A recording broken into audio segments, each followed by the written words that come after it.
하나님 말씀은 스바냐서 16절부터 17절까지 있겠습니다. 그날에 사람이 예루살렘에 이르기를 너는 두려워하지 말라. 시온아 내 손을 늘어뜨리지 말라. 너희 하나님 여호와가 너희 가운데 계시니 그는 구원을 베푸실 전능자시라. 그가 너로 말미암아 기쁨을 이기지 못하시며 너를 잠잠히 사랑하시며 너로 말미암아 즐거이 부르며 기뻐하시리라. 원전으로 보는 스바냐 3장인데요. 천년왕국의 찬가라는 제목으로 3장을 보겠습니다. 스바냐서는 하박국 바로 다음에 있는 선지서인데 이거 3장 짧은 장입니다. 3장으로 됐는데 1장은 여호와의 날, 그러니까 여호와의 심판의 날이라는 내용이 나오고요. 2장에는 여호와께서 이스라엘 인접한 나라들을 심판하시는 것이 나옵니다. 3장은 예루살렘의 죄, 하나님의 심판, 구원 얻을 자. 그래서 여기에 이제 찬송이 나오는데 이 찬송이 천년왕국 때의 찬송입니다. 그래서 이런 순서로 되는데 이 스바냐는 다른 선지자하고 달라서 그 스바냐 1장에 보면은 히스기야의 현손, 그러니까 고손자라고 돼 있어요. 그러니까 왕족입니다. 이사야 선지자나 그 아모스 선지자하고 비슷한 시기에 활동한 선지자인데 이 선지자가 이 예언을 하고 나서 바로 바벨론이 쳐들어가요. 그래서 이스라엘 유대 나라가 다 포로로 끌려가는 장면이 나오죠. 그 바벨론이 쳐들어오기 전에 미리 이것을 예언한 것입니다. 근데 그 예언은 그때로 끝나는 것이 아니라 바로 그리스도의 심판대 걸리고 천년왕국에서다라는 그것을 예언하고 있는 것이죠. 오늘 1절부터 5절까지는 거기서 왜 심판하실까? 예루살렘을 왜 심판하실까? 그래서 1절을 보니까 패역하고 더러운 곳, 포악한 그 성읍에 화 있을진저 그녀가 명령을 듣지 아니하며 교훈을 받지 아니하며 여호와를 의뢰하지 아니하며 자기 하나님에게 가까이 나아가지 아니하였도다. 그러니까 예루살렘을 심판하시는 이유가 네 가지가 나오죠. 그래서 명령 듣지 않고 교훈을 받지 않고 여호와를 의뢰하지 않고 여호와를 의뢰하지 않는다는 건 뭘까요?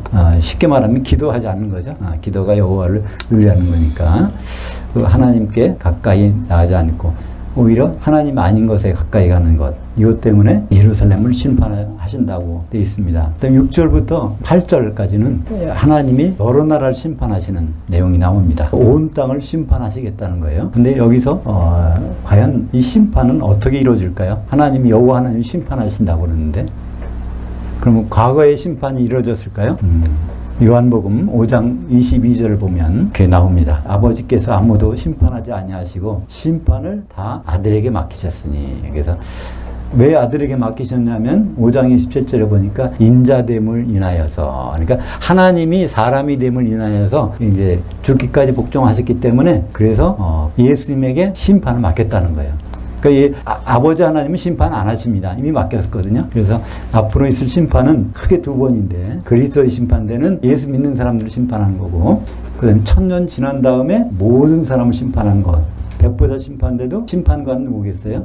예수님입니다. 그래서 예수님이 심판하시는 것인데 여기 보면 여호와가 심판한다고 했어요. 여호와는 누구 이름이죠? 엘로힘의 이름입니다. 엘로힘 속에는 아버지도 계시고 아들도 있고 성령도 있고, 그러니까 세 분의 이름이 다 여호와예요. 그래서 여호와라는 뜻은 출애굽기 3장 14절에 잘 나타나 있습니다. 거기 보면 우리말로는 어떻게 있죠? 나는 스스로 있는 자니라. 스스로 있는 자가 너에게 내 백성에게 보내셨다라 이렇게 모세에게 말씀하시는데 그건 번역이 아주 잘못됐다고 그랬죠? 여호와. 네.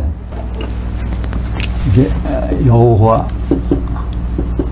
여호와란 이름이 출애굽기 3장 14절에 거기에 뭐로 되어 있냐면 에흐예 아시에르 에흐예. 아슈르라는 건 관계대명사니까 에흐예 하는 에흐예다. 그런데 에흐예가 이것은 하야 동사의 1인칭 사역형입니다.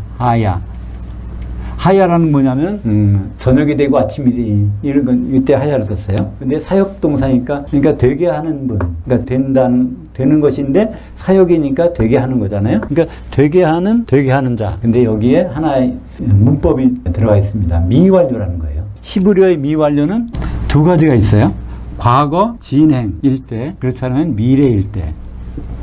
두 가지가 그러니까 과거에 진행되는 일을 설명할 때, 앞으로 되는 일을 설명할 때, 그 현재는 아니에요, 절대로. 그러니까 비동사가 될 수 없죠. 그냥 스스로 있는 자라고 하는 것은 말이 안 되는 번역이에요, 그죠? 현재 스스로 있다 보니까. 그래서 되게 하시던 과거에, 그리고 앞으로 반드시 되게 하실 분, 이런 뜻이에요. 그러니까 여호와라는 뜻은 하나님이 작정하신 일을 반드시 실행하신다는 뜻이죠. 그죠? 이 말이 잘 설명된 것은 예레미야서에 나옵니다. 예레미야서 33장 2절에 나와요. 예레미야서 33장 3절은 다 알죠. 부르짖으라. 거기잖아요. 너는 내게 부르짖으라. 그리하면 내가 알지도 못하는 크고 비밀한 일을 내게 보이리라. 또 너무나 그게 유명해서 33장 2절은 사람들이 기억도 안 나. 근데 33장 2절에 여호와라는 이름이 뜻이 들었어요. 그죠?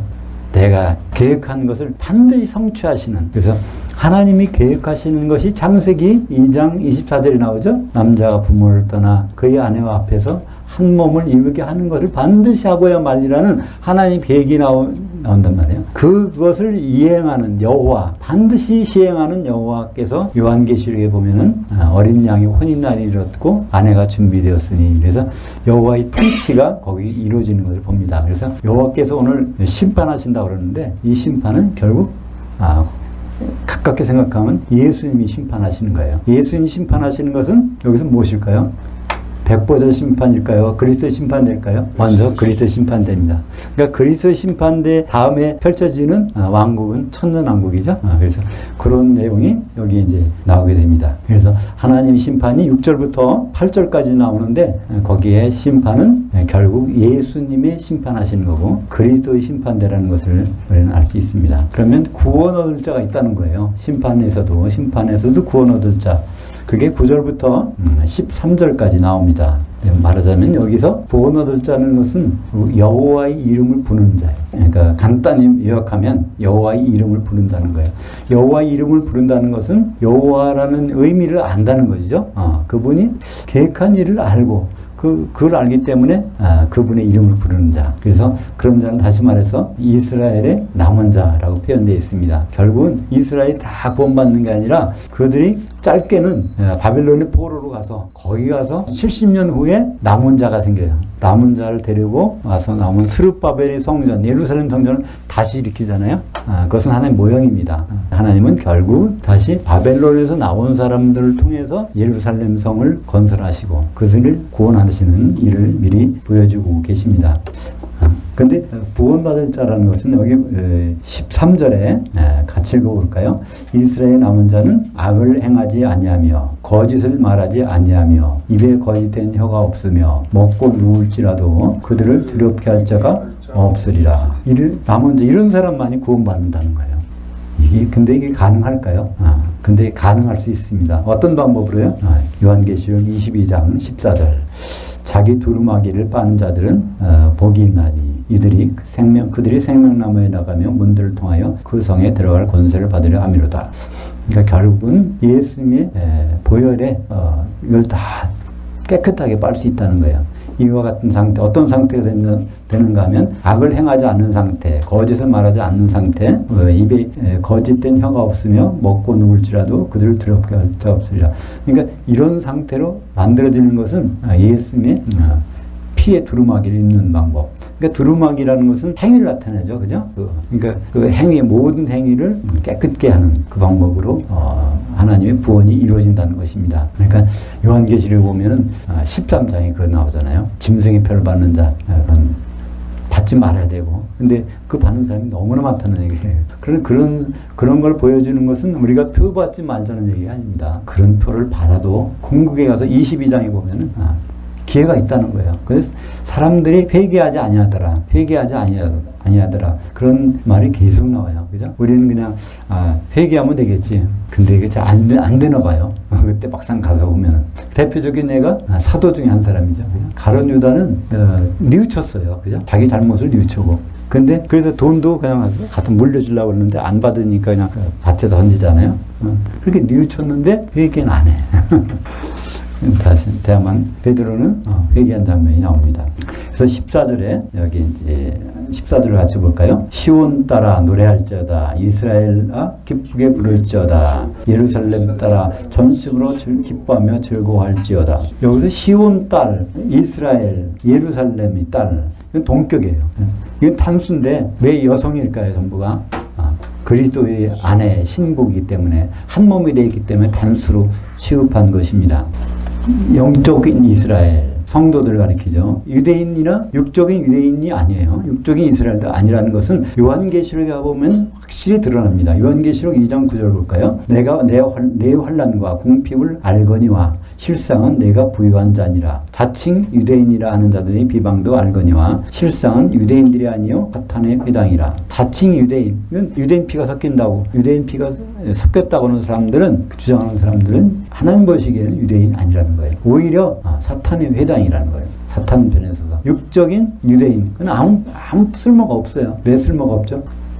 우리가 죽었다가 부활할 때는 영의 몸으로 부활하니까 이 육의 몸은 주님 못 만나요. 그러나 영의 몸으로 주님 만납니다. 그래서 이 육적인 이스라엘은 이것은 예수님 오실 때까지만 필요했어요. 예수님이 오시는 경로로. 그러나 그 다음부터는 그래서 지금도 이스라엘 독립했으니까 이것이 어떤 하나님 뜻인가? 그렇지 않습니다.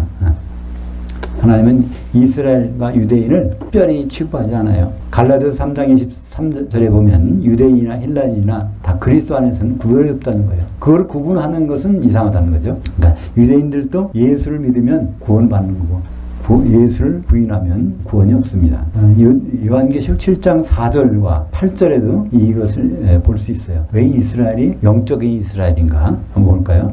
내가 인침을 받은 자의 수를 들으니 이스라엘 자손의 각 지파 중에서 인침을 받은 자들이 14만 4천이니 7장 8절이요. 스불론 지파 중에 1만 2천이요. 요셉 지파 중에 1만 2천이요. 여기 요셉 지파가 나와요. 육적인 이스라엘은 요셉 지파가 없습니다. 하나도. 그러니까 그 인 맞은 사람만 세봐도 12,000명이 있다는 것은 훨씬 더 많다는 거잖아요. 이것은 육적인 요셉 지파가 아니라는 것 뜻하죠. 그죠? 단적으로. 그러니까 이스라엘의 자손의 각 지파, 요한계시록에 나오는 거기는 요셉 지파가 포함된, 그러니까 영적인 이스라엘이라는 것을 알 수 있습니다. 그러니까 14절에 나오는 시온에 따라 이스라엘아 예루살렘에 따라 즐거이 부를지어다 노래할지어다. 이것은 육적인 이스라엘이 아니라 우리 성도들을 가리키는 것이죠. 15절에 여호와가 네 형벌을 제거하였고, 그때 가서는 천년왕국에 대해서는 이미 형벌을 제거하였고 네 원수를 쫓아냈으며, 이것이 그대로 요한계시록에 그대로 나오죠. 형벌을 어떻게 제거합니까? 요한계시록 7장 14절에 같이 읽죠. 내가 말하기를 내 주여 당신이 아시나이다 하니 그가 나에게 이르기를 이는 큰 환난에서 나오는 자들인데 어린 양의 피에 그 옷을 씻어 희게 하였느니라. 그래서 그 형벌이 없어졌다는 얘기예요. 여기 흰 옷을 입은 큰 무리, 이게 7장 후반절이 나오죠. 7년 환란이 끝나고 거기에 나오는 사람들이 있는데 하얀 옷을 입었어요. 하얗던 얘기는 형벌이 제거됐다는 거죠. 그리고 내 원수를 쫓아냈으며, 그 원수는 뭘까요? 사탄 마귀는 원수죠. 이걸 쫓아냈다는 거예요. 어디로 쫓아냈어요? 무적행으로 쫓아냈죠. 그 장면이 요한계시록 20장 1절. 또 내가 보면 천사가 무적행의 열쇠와 큰 쇠사슬을 가지고 쇠사슬을 그의 손에 가지고 하늘로부터 내려와서 그 용을 잡으니 옛 뱀이요 마귀요 사탄이라. 잡아서 1000년 동안 결박하여 무적행에 넣어 잠그고. 그러니까 분명히 15절에 스바냐서 3장 15절에 내 원수를 쫓아냈으며, 이 장면이 요한계시록 20장 1절부터 3절까지 나옵니다. 그리고 이스라엘 왕 여호와가 내 가운데 계시니, 바로 이 성전 안에 계신 분이 있다는 거예요. 여기서 너라는 것은 이스라엘이니까, 예루살렘이니까, 그 안에 있는 것은 22장, 요한계시록 21장 22절에 보면은 같이 읽죠. 그 성 안에서 내가 성전을 보지 못했으니 이는 주 하나님 곧 전능하시니와 어린 양이 그 성전이심이라. 그러니까 스바냐서 15장 15절, 3장 15절 내용이 요한계시록에 다 나와 있잖아요. 그 형벌을 제거해서 흰 옷을 입고 있는 장면, 그 네 원수를 쫓아내서 마귀가 무적행에 들어간 장면, 그 이스라엘 방 여호와가 내 가운데 있다. 그 성 안에 들어가 보니까 거기에 어린 전능하신 어린 양 여호와 하나님 거기 있잖아요. 그죠? 그래서 16절 이제 찬송이 나오게 됩니다. 16절에 그날에 사람이 예루살렘 이르기를 너는 두려워하지 말라. 시온아 내 손을 누려뜨리지 말라. 그래서 나오는 찬송이 유명한 17장입니다. 이것은 17장은 과거에 부르는 찬송이 아니에요. 지금 부르는 찬송도 아닙니다. 물론 지금 이 17장의 내용은 찬송을 부른다면 앞으로 천년왕국의 우리 모습을 생각하면서 부르는 거예요. 그죠? 그 내용이 바로 너희 하나님 여호와가 너희 가운데 계시니 그는 구원을 베푸실 전능자시라. 그가 너로 말미암아 기쁨을 이기지 못하시며 너를 잠잠히 사랑하시며 너로 말미암아 즐거이 부르며 기뻐하시리라. 이 너를 사람들은 각자 개인 나라고 생각해요. 이건 절대 나가 아닙니다. 이 문장 전체를 봐도 이건 개인이 아니잖아요. 그리고 이 문장을 전체를 보면 심판이 이루어졌을 때 그 상황에 넣습니다. 그것은 바로 이스라엘, 영적인 이스라엘, 새 예루살렘이 이루게 될 사람들이 있고 어린 양의 신부가 될 바로 단체적인 우리들입니다. 그래서 여기 보니까 너희 하나님 여호와가 너희 가운데 계시니 이스라엘 가운데 계시니 그는 구원을 베푸실 전능자시라. 근데 왜 구원을 베푸실 전능자라고 돼 있어요? 그럼 앞으로 구원을 베푸신다는 얘기일까요? 그럴 수 있지만 여기서는 미완료로 돼 있습니다. 미완료라는 건 뭐가 된다고 했죠? 과거 진행형을 포함하고 있어요. 그러니까 구원을 베풀어 오신 분이라고 할 수도 있어요. 여기서는. 그러니까 천년왕국에 이미 그 자리에 들어가서는 우리를 이렇게 구원하셨구나. 그가 우리를 통해서 하신 일들이 이런 것이구나. 그걸 같이 포함하고 있어요. 지금 현재가 아니라 과거나 과거 진행이나 미래의 일들을 나타내는 미완료를 표현을 하고 있습니다. 그래서 전능자라는 것은 일반적인 전능자하고는 틀려요. 거기서 쓰는 전능자는 기보르라는 것을 써요. 기보르는 용사라는 뜻이죠. 용사. 그러니까 무슨 대적을 다 물질 수 있는 용사. 그러니까 이 영화에 보면은 그 전사라는 거 있었죠. 글라디에이터 있던 전사라는데 그런 단어예요. 무슨 일든지 할 수 있는 그런 힘센 분. 그게 여기서 우리를 구원하신다는 거예요. 그것이 우리 구원을 이루어 주시는 분. 그러니까 우리의 노력이 아니라 그분의 구원하는 능력으로 너를 잠잠히 사랑하시며 이 사랑하시며가 이 신약 시대에는 아가페라는 것은 나오는데 동일하지 않지만 구약에서는 히브리 말로는 아하바라고 그래요. 아하바. 그래서 이스라엘 성지순례 가면은 되게 그릇상표가 많아요. 아하부, 비누, 아하바, 비누. 그 이스라엘 제품들이 그게 굉장히 많이 나와요. 그죠? 그냥 아하부라고 쓰는 게 아하바나 아하부. 히브리 말로 사랑이라는 것, 그 단어를 썼기 때문에 나오는데, 하여튼 하나님과의 사랑의 관계, 새 예루살렘 속에서 찬송을 부르는 장면이 나옵니다. 우리는 가끔씩 부르죠. 오늘도 불렀잖아요. 그죠? 스바냐서 3장 17절. 너희 하나님 여호와가. 근데 사실은 그게 우리 하나님이라는 것.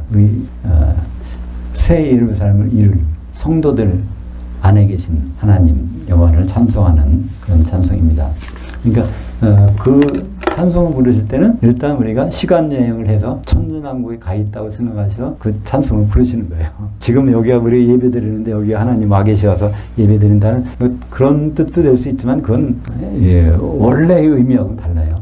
스바냐서 3장 17절의 의미는 하나의 심판이, 그러니까 그리스도 심판이 이루어졌고 그 가운데서 구원을 받아서 있는 사람들이 주님을 모시고 찬송을 하는 그 기쁨을 가지고 부르는 노래가 스바냐서 3장 17절의 찬송입니다. 요한계시록 19장 6절에 바로 이런 일이 일어난 거죠. 또 내가 들으니 허다한 물이 음성과도 같고 많은 물소리와도 같고 또 큰 우레소리 같은 소리로 할렐루야. 이게 성도들 우리가 부를 찬송이에요. 할렐루야.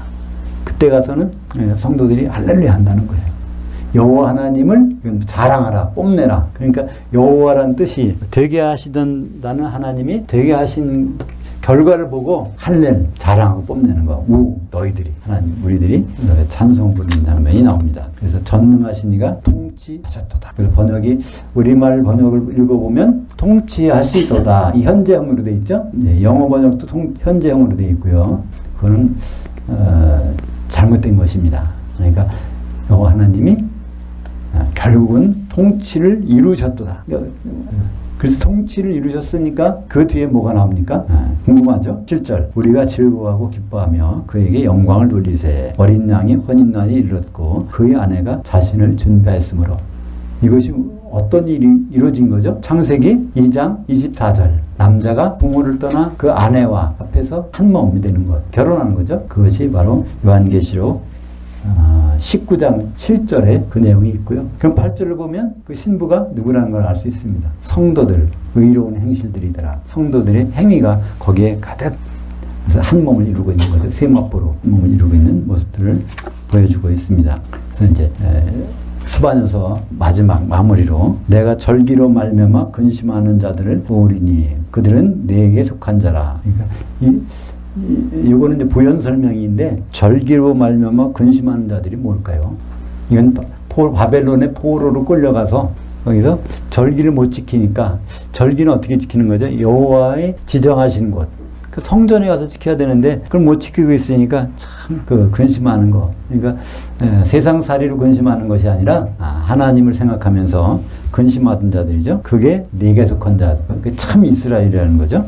그들에게 지어진 짐이 치욕이 되었느니라. 그래서 거기에서 포로 생활하면서 결국 그 치욕스러운 생활을 했는데 그때 내가 너를 괴롭게 하는 자를 다 벌하고 저는 자를 구원하며 그때 결국은 포로로 끌려간 자를 구원하셔서 그들로 새 예루살렘을 세우시는 거죠. 그러니까 요한계시록 18장에도 그 말씀이 나오죠. 18장 4절에 내 백성아 거기서 나오라. 바벨론에 나오라는 거예요. 바벨론에 포로로 끌려갔는데 결국은 때가 됐으니까 나오라는 거예요. 그것은 바벨론에 있는 사람들, 타락한 교회에 있는 사람들, 음녀 교회에 있는 사람들이 나오는 사람을 통해서 새 예루살렘을 건설하시겠다는 거죠. 그죠? 그래서 그 사람들 통해서 칭찬과 명성을 얻게 하시는 것. 거기에 보면 그 18절에서 20절까지 특히 19절에 보면요. 19절에는 저는 자를 구원하며 수욕받는 자에게 칭찬과 명성을 얻게 하니라. 그걸 보면 히브리어 문법에서 바브라는 접속사 플러스 완료형. 그걸 영어로 하면 and라는 뜻이에요. 바브라는 접속사는 and. 그 다음에 그 뒤에 나오는 완료형을 쓰면은 이것은 완료됐다는 얘기가 아니라 앞으로 그 일은 반드시 성취하고 말겠다는 그런 강력한 의지입니다. 이 문장이 맨 처음에 나온 거 어디라고 했죠? 창세기 2장 24절. 네, 여기 그런 문장 형태가 여기 3장 19절에 나옵니다. 반드시 구원하고 반드시 칭찬과 명성을 얻게 하리라. 그 하나님이 그렇게 하시겠다는 거예요. 무슨 일이 있더라도 하나님은 여호와이시니까 되게 하시던 분이고 반드시 되게 하실 자니까. 스바냐서에서는 바로 여호와 하나님의 이름이 반드시 성취된다는 것을 이 기록을 통해서 우리에게 보여주고 있습니다. 기도하겠습니다.